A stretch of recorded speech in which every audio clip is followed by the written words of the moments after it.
14. La meta del Evangelio. En este último capítulo tomaremos como punto de partida un incidente que ocurre en los Evangelios bajo la sombra de la cruz. Un incidente que junto con sus detalles es a la vez histórico y profético. Y dice así: estando él en Betania, en la casa de Simón el leproso, y reclinado a la mesa, vino una mujer con un frasco de alabastro, de un ungüento de nardo puro, de mucho precio. Y quebrando el frasco de alabastro, lo derramó sobre la cabeza de él. Pero Jesús dijo: de cierto os digo, donde quiera que se proclame el Evangelio en todo el mundo, también se contará lo que ésta ha hecho para memoria de ella. Así que el Señor ordenó que la historia de María, ungiéndolo con ese ungüento de precio alto, debería siempre de acompañar la historia del Evangelio. Lo que hizo María siempre debería de unirse con lo que hizo el Señor. Esa fue su afirmación. ¿Qué quiere el Señor que entendamos con esto? Creo que todos conocemos la historia de María muy bien. Este incidente ocurre poco después que su hermano fue restaurado a la vida, y por los detalles que se muestran en Juan 12, podemos concluir que la familia no era rica. Las hermanas tenían que trabajar ellas mismas en la casa, porque se nos dice que en la cena Marta servía. Sin duda, para ellos era importante cada centavo. Sin embargo, una de esas hermanas, María, tenía entre sus cosas valiosas un frasco de alabastro con ungüento que valía 300 denarios, y lo gastó todo sobre el Señor. La lógica humana dice que esto fue demasiado. Se le estaba dando al Señor más de lo que merecía.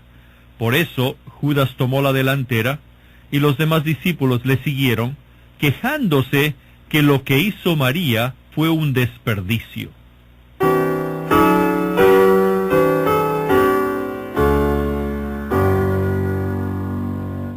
Pero había algunos que comentaban entre sí indignados: ¿para qué se ha hecho este desperdicio de ungüento?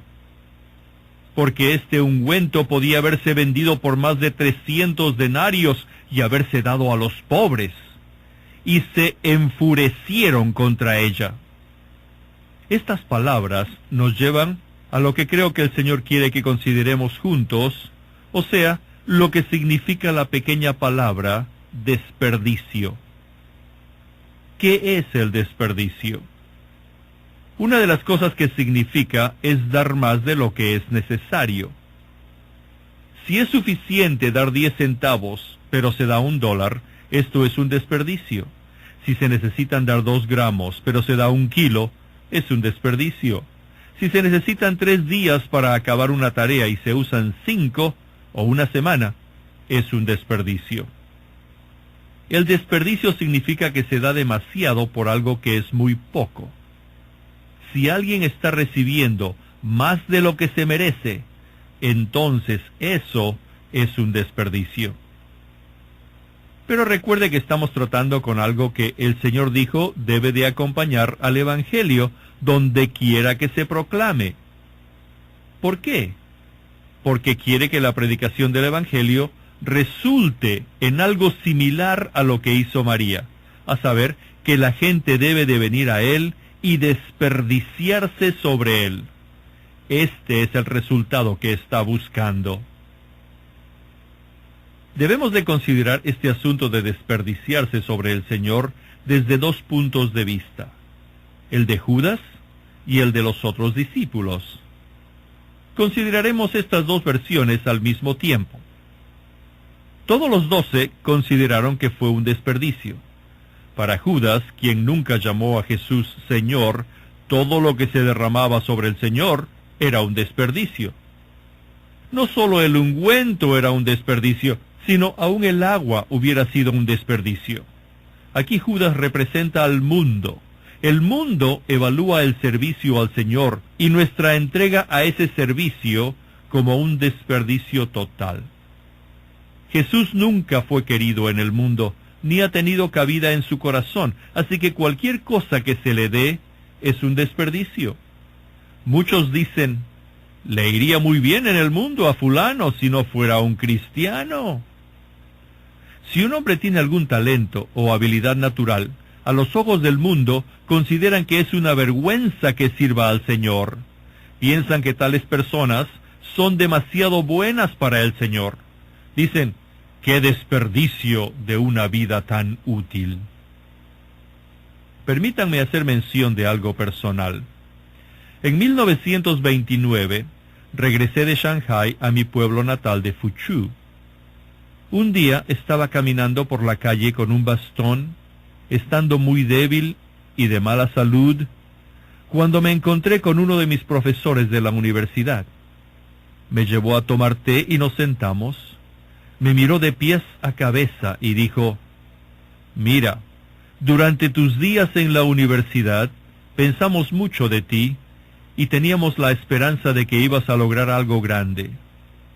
¿Quieres decirme que has llegado a esto?»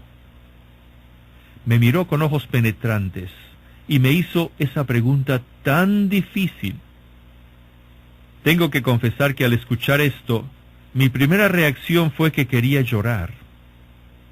Mi carrera, mi salud, todo se había esfumado, y ahí estaba mi catedrático, quien me enseñó derecho en la escuela, y me preguntaba, ¿todavía estás en esta condición? ¿Sin éxito, sin progreso, sin nada que mostrar? Pero en un instante, por primera vez en mi vida, realmente entendí lo que era tener el Espíritu de gloria descansando sobre mí. La idea de poder derramar mi vida para el Señor me inundó con gloria. El Espíritu de gloria estaba sobre mí. Pude mirar hacia arriba y decir sin reservación, «Señor, te alabo. Esto es lo mejor posible. He escogido el camino correcto». A mi profesor le parecía que servir al Señor era un desperdicio total. Pero el Evangelio es para esto, para que cada persona llegue a evaluar al Señor por lo que Él vale. Judas pensó que era un desperdicio. Podríamos administrar mejor el dinero al usarlo de otra manera. Hay muchas personas pobres. ¿Por qué no lo damos como limosnas? ¿O la usamos para algún servicio social, para animar y ayudar a los pobres de una manera práctica? ¿Por qué derramarlo a los pies de Jesús? Esta es la manera en que razona el mundo. Y dicen, ¿no puedes encontrar una mejor ocupación en tu vida? ¿No puedes hacer algo mejor con tu vida que eso? Es demasiado entregarse por completo al Señor. Pero el Señor sí es digno. ¿Cómo puede ser un desperdicio? Él es digno de ser servido. Él es digno de que yo sea su prisionero. Él es digno de que yo simplemente viva para Él. Él es digno. Lo que diga el mundo acerca de esto no importa. El Señor dice, dejadla. No debemos ser molestados. Los hombres pueden decir lo que quieran, pero estamos sobre la base de lo que dijo el Señor. Ha hecho para mí una buena obra, porque a los pobres siempre los tenéis con vosotros, y cuando queráis les podéis hacer bien, pero a mí no siempre me tendréis. Cuando nuestros ojos se abren para ver lo que realmente vale el Señor Jesús, entenderemos que nada es suficientemente bueno para Él. Pero no quiero hablar mucho más de Judas, así que vamos a continuar para ver cuál era la actitud de los otros discípulos, porque su reacción nos afecta más que la de Judas. No nos importa lo que diga el mundo, lo podemos soportar, pero sí nos importa lo que digan otros cristianos que deberían entender esto. Pero nos damos cuenta de que ellos dijeron lo mismo que Judas. Y no solo lo dijeron, sino que estaban muy molestos e indignados al respecto. Y dice 26, 8 y 9. Al ver esto, los discípulos se indignaron, diciendo, ¿para qué este desperdicio? Porque esto podría haberse vendido a gran precio y haberse dado a los pobres.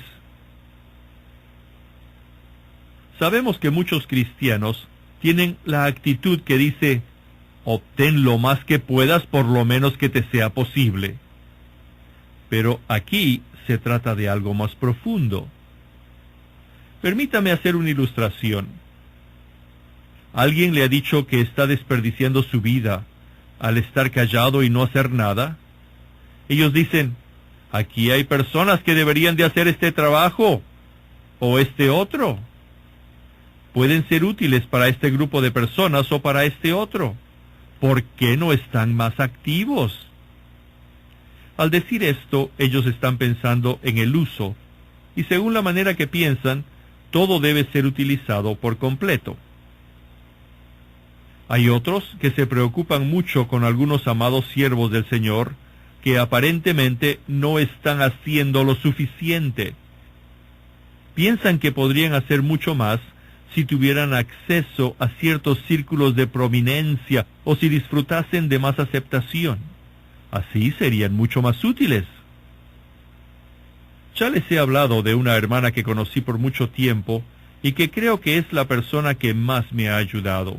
El Señor la usó mucho durante los años en que me asocié con ella, pero no entendimos esto algunos de nosotros. Mi preocupación era, ella no está siendo usada. Constantemente me decía, ¿por qué no va a algunas reuniones o va a otro lugar o hace algo? Es un desperdicio que esté allí en ese pueblo pequeño donde nada ocurre. Algunas veces, cuando la visitaba, casi le gritaba, le decía, nadie conoce al Señor como tú. Conoces la Biblia de una manera viva. ¿No ves la necesidad que hay? ¿Por qué no haces algo?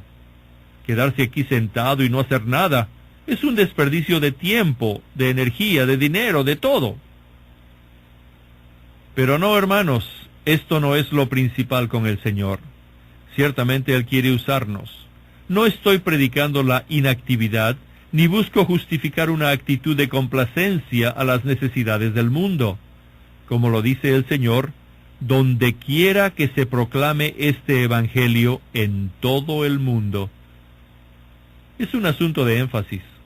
Ahora, al ver retrospectivamente, me doy cuenta que el Señor estaba usando mucho a esa querida hermana para hablarle a varios de nosotros, los jóvenes, que estábamos en su entrenamiento, para la obra del Evangelio.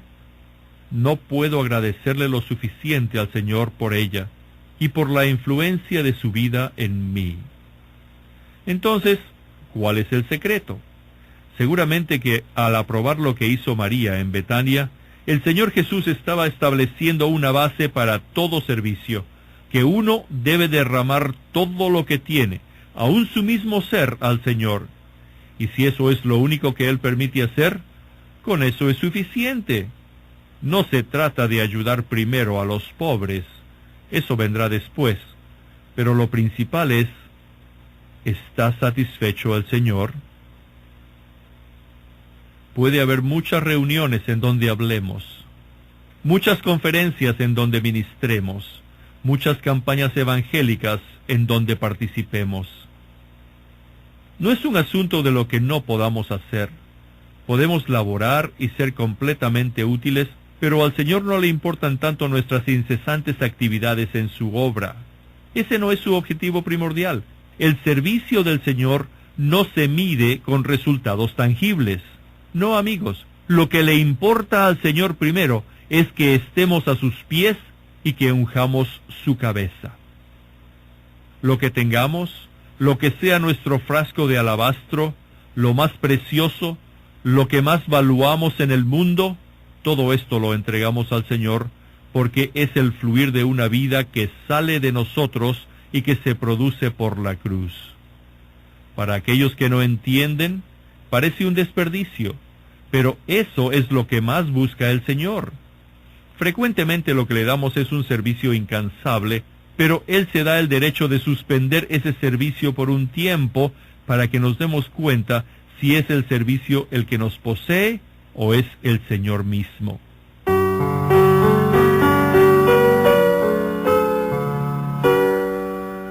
Ministrar para el beneplácito del Señor. Marcos 14:9 dice: Donde quiera que se proclame el Evangelio, también se contará lo que está hecho, para memoria de ella. ¿Por qué dijo esto el Señor? Lo dijo debido a que la meta del Evangelio es para producirlo. Para esto es el Evangelio. El Evangelio no es solamente para satisfacer a los pecadores. Alabado sea el Señor, que los pecadores sí van a ser satisfechos. Pero esta satisfacción es algo adicional y no es la meta principal. El Evangelio se proclama en primer lugar para satisfacer al Señor. Me preocupa que le damos mucho énfasis a los pecadores, pero no hemos apreciado suficientemente lo que el Señor tiene como su meta. Pensamos cómo le va a ir al pecador sin el Evangelio, pero eso no es el asunto principal. Sí, alabado sea el Señor, el pecador tiene una parte. Dios satisface su necesidad y lo llena de bendiciones, pero eso no es lo más importante. Lo primordial es que todo debe ser para la satisfacción del Hijo de Dios. Solamente cuando Él esté satisfecho, estaremos satisfechos nosotros y los pecadores también. Nunca he conocido a una persona que se ha propuesto satisfacer al Señor y que no haya sido satisfecha ella misma. Es imposible. No hay duda que nuestra satisfacción llega cuando lo satisfacemos a Él primero. Pero tenemos que recordar esto. Él nunca va a estar satisfecho sin que nos desperdiciemos sobre Él. ¿Alguna vez le ha dado demasiado al Señor? ¿Puedo decirle algo?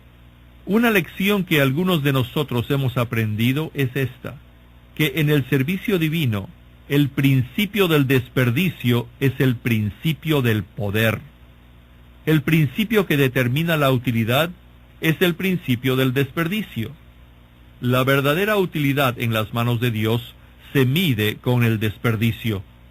Cuanto más piense que puede hacer y cuanto más use sus dones hasta su límite, y hay algunos que se pasan de su límite, más está usando el principio del mundo y no del Señor.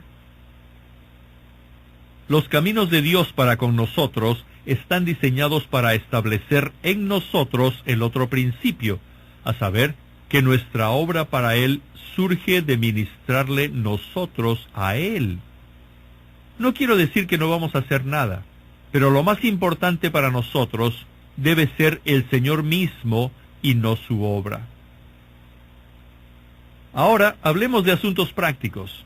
Usted puede decir, he dejado una posición, he dejado tal ministerio, he abandonado las posibilidades de un mejor futuro para seguir con el Señor de esta manera.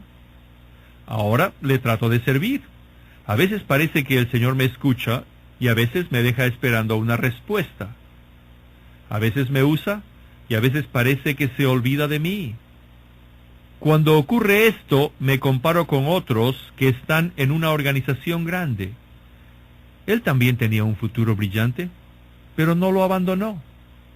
Él continúa sirviendo al Señor, se salvan almas, y el Señor bendice su ministerio. Tiene éxito, y me refiero al éxito espiritual y no al material. Y a veces pienso que parece ser más cristiano que yo. Siempre está tan feliz y satisfecho. Después de todo, ¿qué es lo que yo obtengo de todo esto? A él le va bien y a mí no.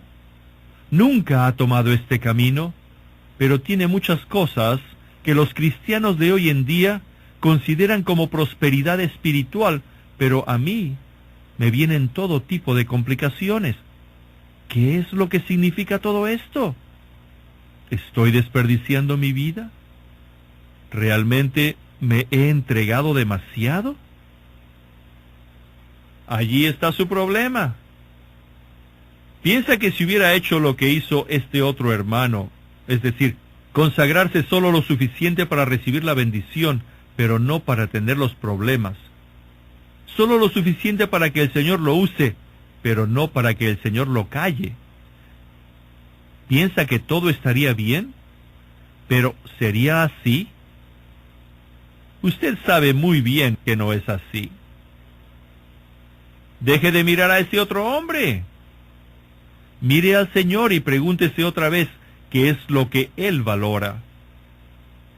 Él quiere que el principio del desperdicio sea el principio que nos rige.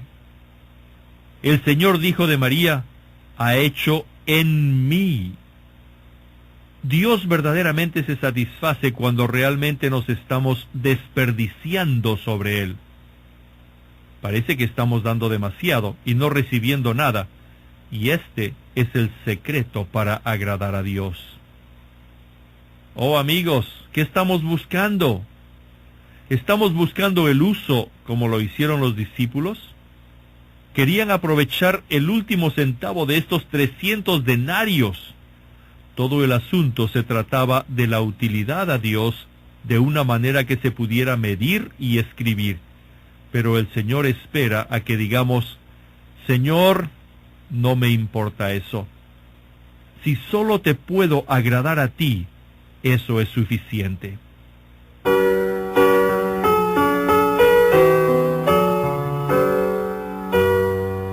Lo ungió anticipadamente. En Marcos 14, del 6 al 8, dice, pero Jesús dijo, dejadla, ¿por qué la molestáis?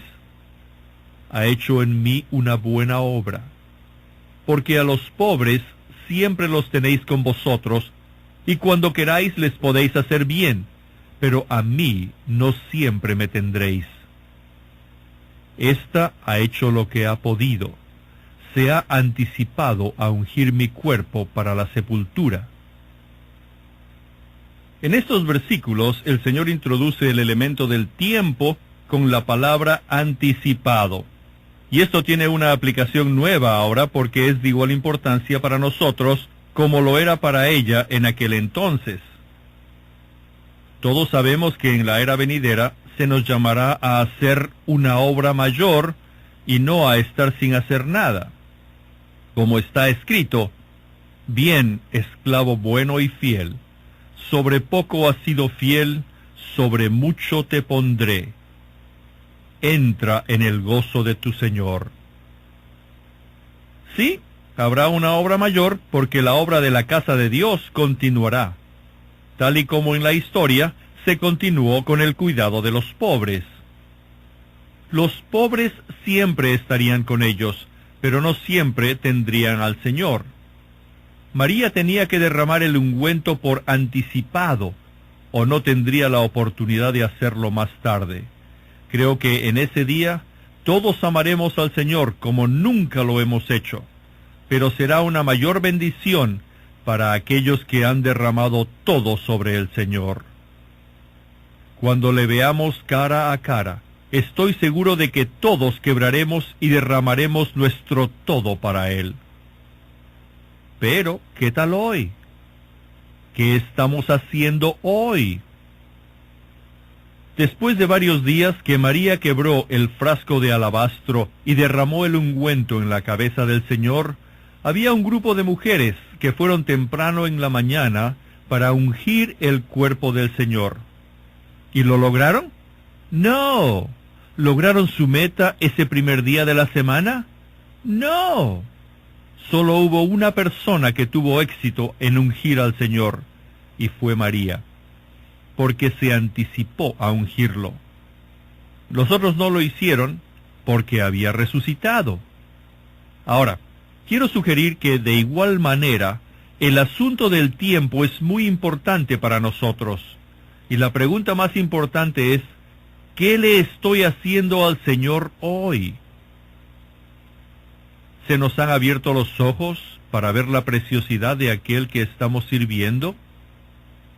Hemos llegado a ver que lo más querido, lo más valioso, lo más precioso es digno de Él. Hemos reconocido que ayudar a los pobres, trabajar para el mundo, laborar por las almas de los hombres o por el bien de los pecadores, las cuales son cosas valiosas y necesarias, solo son correctas en el contexto adecuado? En sí mismas, como obras separadas, no son nada comparadas con la obra que se hace al Señor. El Señor tiene que abrirnos los ojos para ver cuál es su valor. Si existe en el mundo un tesoro artístico, y pago el precio alto que se pide por él, ya sea 1,000, 10,000 o 50,000 dólares, ¿alguien se atrevería a decir que es un desperdicio? El concepto de desperdicio solo entra en la esfera cristiana cuando no valoramos al Señor. Todo el asunto es este: ¿qué valioso es Él para nosotros? Si no apreciamos al Señor, cualquier cosa que le demos, por poca que sea, nos parecería un desperdicio. Pero cuando nos damos cuenta de que Él es precioso para nosotros, nada es suficientemente bueno, nada vale demasiado. Derramaríamos todo lo que tenemos sobre Él, aún nuestros tesoros más queridos y preciados, y no nos daría vergüenza hacerlo. El Señor dijo de María: «Esta ha hecho lo que ha podido». ¿Qué significa esto? Significa que había entregado todo. No se quedó con nada para el futuro. Ella gastó todo lo que tenía en Él. Sin embargo, en la mañana de la resurrección no tuvo ni una razón por la que arrepentirse. El Señor no estará satisfecho si no hacemos lo que podamos. No me refiero a que no nos esforcemos o no usemos nuestra energía para hacer algo. Eso no es lo importante. Lo que el Señor busca en nosotros es una vida postrada a sus pies, teniendo en mente su muerte, su sepultura y una vida en el futuro. Ya se había considerado su entierro en esa casa de Betania. Hoy en día, lo que se ve es su coronación, cuando será proclamado en gloria como el ungido, el Cristo de Dios. Sí, entonces derramaremos todo sobre Él. Pero para Él es algo aún mucho más precioso que lo unjamos ahora, y no con algo material, sino con algo costoso, algo de nuestros corazones. Las cosas solamente exteriores y superficiales no tienen nada que ver aquí. Todo esto ya ha sido tratado por la cruz. Hemos aceptado el juicio de Dios sobre estas cosas y hemos experimentado su eliminación. Lo que Dios nos está pidiendo ahora se representa con el frasco de alabastro. Esto es algo que sale de la mina profunda, algo que se ha volteado, perseguido, laborado y que se ha forjado, algo que es verdaderamente del Señor y que valoramos. Al igual que María apreciaba ese frasco, algo que no nos atreveríamos a quebrar, que ahora proviene de nuestro corazón, de lo más profundo de nuestro ser, y venimos al Señor con eso y lo quebramos y lo derramamos diciendo: Señor, aquí está, es todo tuyo porque tú eres digno. De esta manera el Señor recibe lo que Él desea. Nuestra esperanza es que Él pueda recibir tal unción el día de hoy.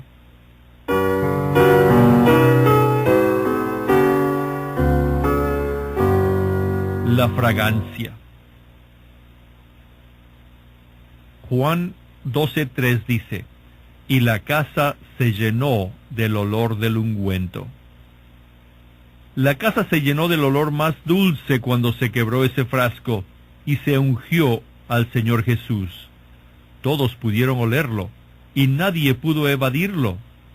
¿Qué significa esto? Cuando conoce a alguien que realmente ha sufrido, alguien que ha pasado por experiencias con el Señor que le han traído limitación y que en vez de tratar de escapar y ser útil, ha estado dispuesto a ser su prisionero, y ha aprendido a encontrar satisfacción en el Señor y no en ningún otro sitio, entonces inmediatamente se da cuenta de algo.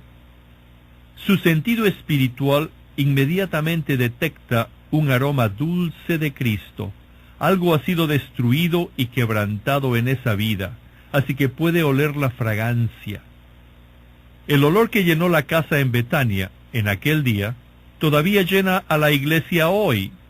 La fragancia de María nunca se va. Se necesitaba solamente un golpe para quebrar el frasco para el Señor. Pero esa entrega incondicional y la fragancia de esa unción permanecen. Estamos hablando aquí de lo que somos y no de lo que hacemos o predicamos. Puede ser que le haya estado pidiendo al Señor por mucho tiempo que lo use para impartirlo a él a otros. Esa oración no es para recibir el don de predicar o enseñar, sino es para que al contactar otros pueda impartir a Dios, a la presencia de Dios y a la sensación de Dios. Déjenme decirles, queridos amigos, que no puede impartir una impresión de Dios en otros sin que se quiebre todo a los pies del Señor Jesús, aún sus posesiones más valiosas. Pero si llega a ese punto, puede ser que el Señor no lo use de una manera externa, pero lo comenzará a usar para crear hambre en otros. Las personas podrán oler a Cristo en usted. Aún las personas que menos espera podrán detectar esto. Tendrán la sensación de que aquí hay alguien que ha seguido al Señor, alguien que ha sufrido, alguien que no ha actuado libremente o independientemente, sino que sabe lo que es someter todo al Señor. Esa clase de vida crea una impresión, y la impresión crea hambre, y el hambre causa que las personas sigan buscando hasta que llegue a la plenitud de la vida en Cristo por medio de la revelación divina. Primeramente, Dios no nos pone aquí para que prediquemos o trabajemos para Él. La razón por la cual nos pone aquí es para crear en otros hambre por Él. Esto es lo que prepara la tierra para la predicación. Si usted le ofrece un pastel delicioso a dos hombres que acaban de comer mucho, ¿cuál será su reacción? Ellos hablarían del pastel, lo admirarían, hablarían de la receta y de su precio, harían todo menos comerlo. Pero si tienen hambre, no pasaría mucho tiempo antes de que se lo coman. Ocurre lo mismo con las cosas del Espíritu. No se puede empezar nada en la vida de una persona sin que se forme en ella la sensación de que necesita algo. ¿Cómo se puede lograr esto? No podemos inyectarles apetito espiritual a la fuerza. No podemos forzarlos a tener hambre. Se tiene que crear un hambre, y solamente aquellos que expresan a Dios pueden crear este hambre en otros. Siempre me gusta considerar las palabras de esa gran mujer de Shunem. Ella dijo acerca del profeta, al cual no había conocido bien, pero al cual había estado observando. Dijo: «He aquí, ahora yo entiendo que este que siempre pasa por nuestra casa es varón santo de Dios».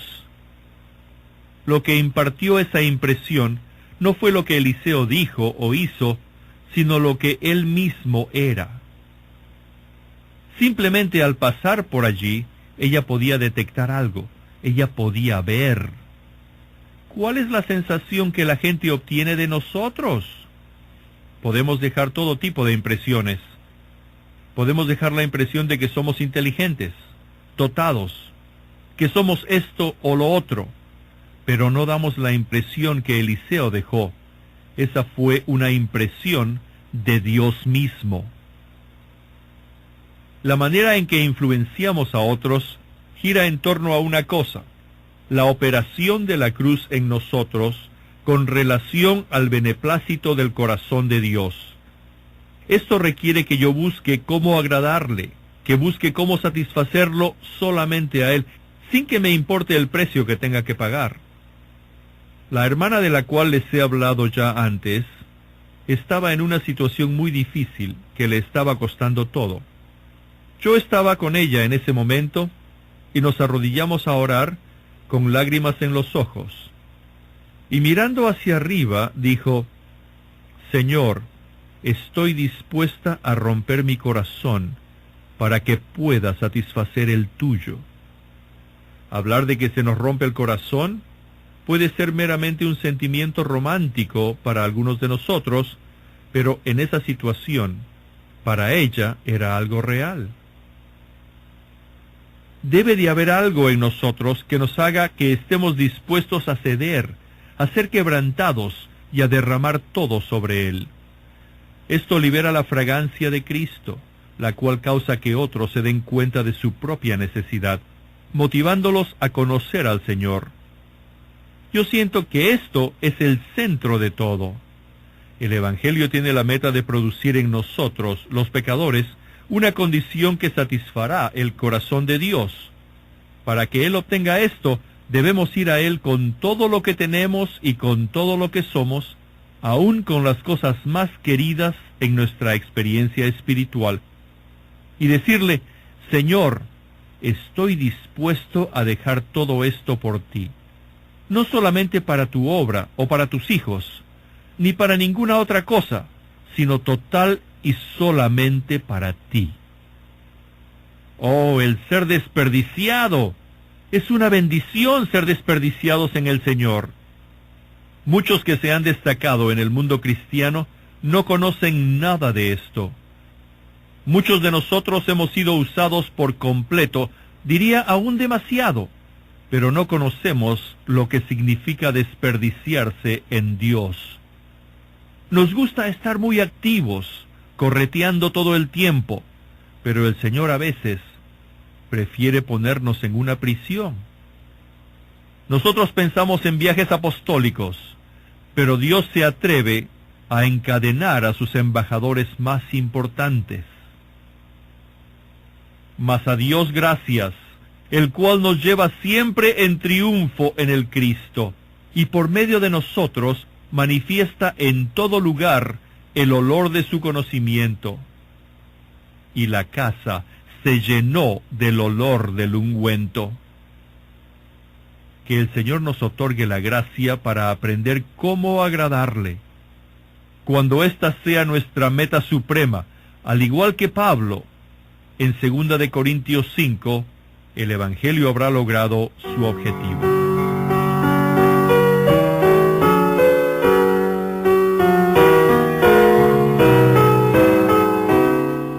Esta fue una presentación de Living Stream Ministry, la editorial que ha publicado las obras de Watchman Nee y Witness Lee por más de 30 años. Además de la vida cristiana normal en audio, queremos también presentarles la versión recobro del Nuevo Testamento, otra publicación del Living Stream Ministry. La versión recobro del Nuevo Testamento, una traducción fresca del texto griego original que ha sido y está siendo de mucha ayuda a los lectores que desean entender la Biblia en su totalidad. Los siguientes son unas muestras de la versión en audio de la lectura del texto. Una porción del final del capítulo 7 del libro de los Hechos de los Apóstoles.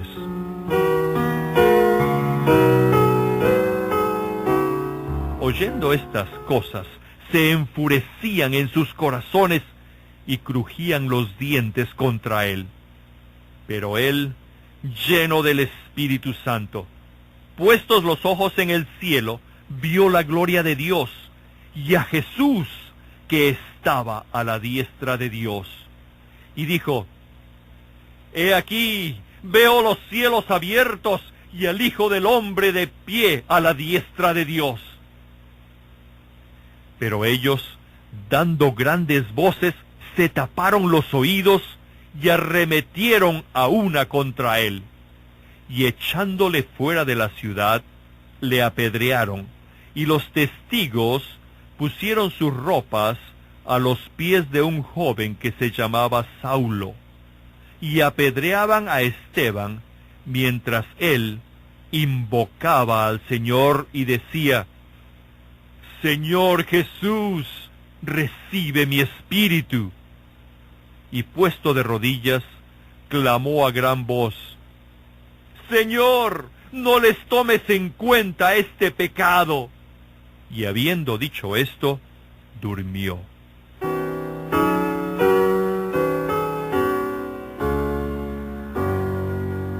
¿No es cierto que es muy refrescante oír la lectura de la Biblia? Pero esta versión Recobro, en su forma impresa, también tiene otros distintivos sobresalientes que hacen recalcar la revelación contenida en las Santas Escrituras. Una de ellas es las notas de pie de página que presentan verdaderos tesoros de la revelación divina. Y les vamos a leer unos cuantos para darles un sabor anticipado de lo bella que es esta versión. Por ejemplo, aquí en Juan 3, en el versículo 4 y 5 dicen así: Nicodemo le dijo, ¿cómo puede un hombre nacer siendo viejo? ¿Puede acaso entrar por segunda vez en el vientre de su madre y nacer? Respondió Jesús, de cierto te digo, el que no nace de agua y del Espíritu no puede entrar en el reino de Dios. Y aquí en este versículo 5 hay una nota, y les voy a leer la nota que dice así: las palabras de agua y del Espíritu deben de haber sido claras a Nicodemo y no necesitaron explicación. En Mateo 3:11, Juan el Bautista les dijo las mismas palabras a los fariseos, así que ellos debieron de haber entendido esto muy bien.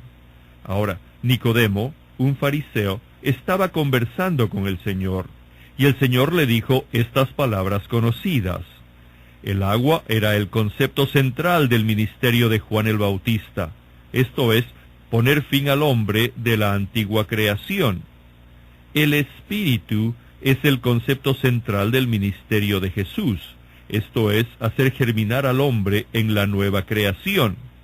Estos dos conceptos principales constituyen el concepto de la regeneración. La regeneración pone fin al hombre de la antigua creación y a todas sus obras, y hace germinar al hombre en la nueva creación con la vida divina. ¿No está una nota muy bonita?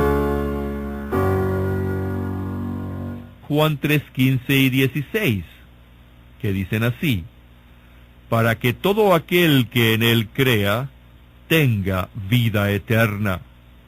Y el versículo 16 continúa: porque de tal manera amó Dios al mundo, que ha dado a su Hijo unigénito, para que todo aquel que en él cree no perezca, mas tenga vida eterna.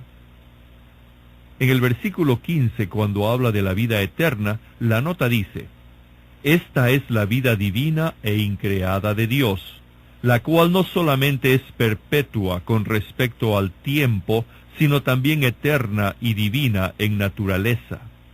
Así también en los versículos 16 y 36. Y en el versículo 16, cuando está hablando, porque de tal manera amó Dios al mundo, en el punto acerca del mundo, dice así: aquí el mundo se refiere a la gente caída y pecaminosa que constituye el mundo. No solo tiene pecado, sino también el elemento venenoso del diablo, la serpiente antigua, y por lo tanto han llegado a ser serpientes. Necesitan que Cristo muera por ellos en la forma de una serpiente y sea juzgado por Dios como sustituto de ellos, como dice el versículo 14. De no ser así, perecerán, como dice el versículo 16. Aunque los hombres han caído por completo, Dios los sigue amando con su amor divino, que es Él mismo. Primera de Juan 4:8 y 16. Porque ellos son vasos que Él creó conforme a su propia imagen, para que le contuvieran a Él, como dice en Génesis 1:26 y Romanos 9:21 y 23. Además, Él los ama tanto que dio a su Hijo unigénito, su expresión, para que obtengan la vida eterna y lleguen a ser sus muchos hijos, y sean su expresión corporativa, a fin de que se cumpla su economía neotestamentaria eterna. Por lo tanto, Dios primero los regenera por su Espíritu, para que tengan su vida eterna. Después, Él los llena de su Espíritu ilimitado, versículo 34, para que lleguen a ser la novia de Cristo, aquel que está por encima de todo y es todo inclusivo, versículos 31 al 35, a fin de que sean su aumento y plenitud. Versículos 28 al 30. Y después, en el versículo 16, hay otra nota acerca del que cree en Él. Dice así: creer en el Señor no es lo mismo que creerle. Creerle es creer que Él es verdadero y real, pero creer en Él es recibirle y estar unido a Él como uno solo. Lo primero es reconocer un hecho de manera objetiva.